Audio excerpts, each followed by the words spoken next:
विधान परिषदेच्या 11 जागांचा आज निकाल लागणार आहे। सोलापूर, जळगाव, सांगली, सातारा, नांदेड, नागपूरचा निकाल आज लागणार आहे। भंडारा, गोंदिया, नाशिक, अमरावती, धाराशिव, लातूर, बीड मध्ये मतमोजणीला आता सुरुवात होईल।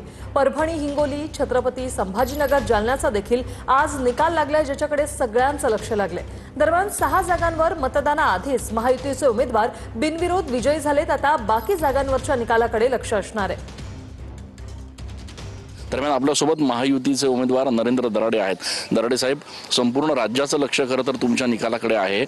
तुमचा स्वतःचा जो काही तुम्ही अभ्यास केलेला आहे, काय अंदाज आहे? मी महायुतीत असल्या कारणाने मला खात्री आहे मी विजय होईल।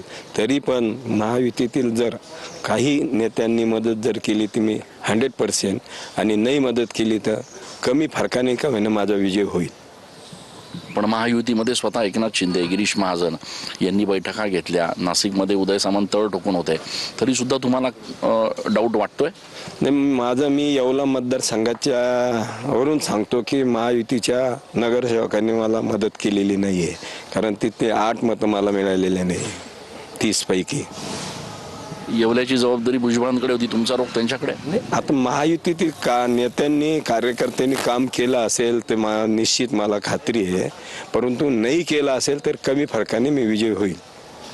येवल्यामध्ये 8 मतं होते, तुमचं म्हणणं आहे की भुजबळांनी जर सांगितलं असतं तर ते पडले असते, जर त्यांनी सांगितलं असतं तर पडले असते, पण ते पडले नाही। मला कुठेतरी युती धर्म पाळला नाही भुजबळांनी।